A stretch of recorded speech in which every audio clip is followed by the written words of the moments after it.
Hello നമസ്കാരം. Anjali's food and സ്റ്റോറീസിൻ്റെ പുതിയൊരു വീഡിയോയിലേക്ക് എല്ലാവർക്കും ഒരിക്കൽ കൂടി സ്വാഗതം.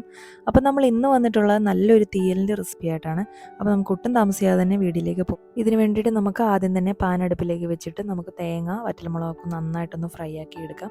അപ്പം തേങ്ങയൊക്കെ നന്നായിട്ട് ഫ്രൈ ആയിട്ട് എടുത്തിട്ട് നമ്മളത് അരച്ചിട്ടാണ് തീയൽ റെഡിയാക്കുന്നത്. അപ്പം നമ്മുടെ സൈഡിലേക്കൊക്കെ തേങ്ങ വറുത്തരച്ചാണ് വെക്കുന്നത്. അതിന് തീയൽ എന്നാണ് പറയുന്നത്.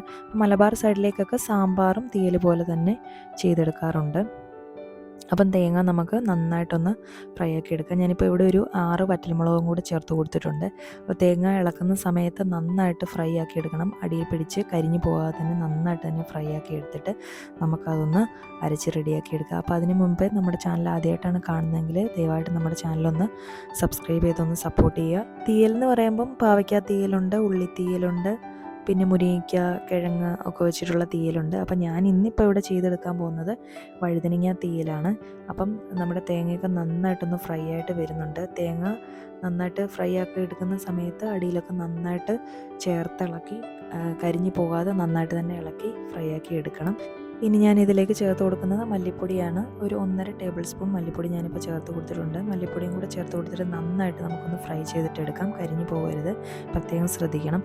അപ്പോൾ നിങ്ങൾക്ക് മുഴുവൻ മല്ലി ഉണ്ടെന്നുണ്ടെങ്കിൽ അത് ആദ്യമേ തന്നെ ചേർത്ത് വറ്റൽമുളകിൻ്റെ കൂടെ തന്നെ ചേർത്ത് നന്നായിട്ട് ഫ്രൈ ആക്കി എടുക്കാം. ഇനി നമുക്ക് ആവശ്യത്തിനുള്ള പച്ചക്കറി നന്നായിട്ടൊന്ന് വഴറ്റിയെടുക്കാം. അപ്പം ഞാൻ എടുക്കുന്നത് വഴുതനങ്ങയാണ്. വഴുതനങ്ങ തീയലാണ് നമ്മൾ വെക്കുന്നത്.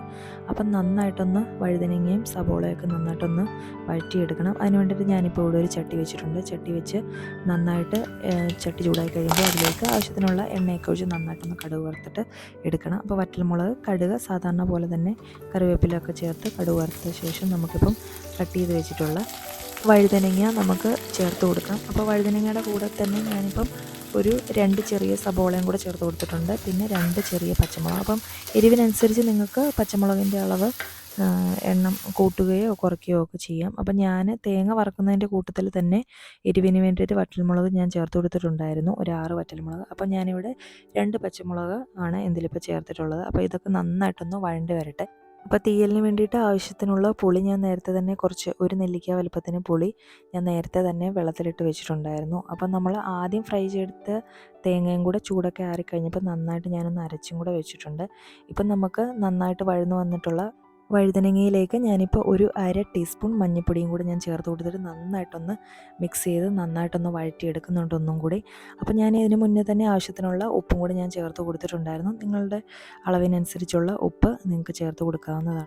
ഇനി ഇതിലേക്ക് ഞാൻ അരച്ച് വെച്ചിട്ടുള്ള തേങ്ങയുടെ കൂട്ടും കൂടെ ചേർത്ത് കൊടുക്കുന്നുണ്ട്.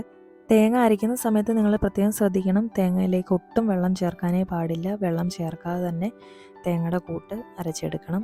അപ്പം ഇതിലേക്ക് നന്നായിട്ട് ചേർത്ത് നന്നായിട്ടൊന്ന് മിക്സ് ചെയ്ത് കൊടുക്കാം. ഇനി ഞാൻ ഇതിലേക്ക് നമ്മൾ പിഴിഞ്ഞ് വെച്ചിട്ടുള്ള പുളിയും കൂടെ ചേർത്ത് നന്നായിട്ടൊന്ന് മിക്സ് ചെയ്ത് കൊടുക്കുന്നുണ്ട്. പിന്നെ ആവശ്യത്തിനുള്ള വെള്ളം കൂടെ ചേർത്ത് നന്നായിട്ട് മിക്സ് ചെയ്തെടുക്കുക. ഇപ്പം ഞാനിപ്പോൾ ഒരു 1/2 ഗ്ലാസ് വെള്ളം മാത്രമാണ് ചേർത്ത് കൊടുത്തിട്ടുള്ളത്. 1/2 ഗ്ലാസ് വെള്ളം ഒഴിച്ച് നോക്കിയിട്ട് നമുക്ക് ഇനി ആവശ്യം ഉണ്ടെന്നുണ്ടെങ്കിൽ കുറച്ചും കൂടെ ചേർത്ത് കൊടുക്കാം. അപ്പം ലാസ്റ്റ് ഞാനിപ്പോൾ മൊത്തം ഒഴിച്ചിട്ടുള്ള ഒരു 3/4 ഗ്ലാസ് വെള്ളമാണ്. അത് നിങ്ങളുടെ ആവശ്യത്തിനനുസരിച്ച് കൂട്ടുകയോ കുറയ്ക്കുകയോ ഒക്കെ ചെയ്യാം. ഇനിയിപ്പോൾ ഞാൻ ചേർത്ത് കൊടുത്തിട്ടുള്ള ഇതിലേക്ക് ഒരു 2 ചെറിയ തക്കാളി ഞാൻ ചേർത്ത് കൊടുത്തിട്ടുണ്ട്, ഒരു പുളിക്ക് വേണ്ടിയിട്ട്.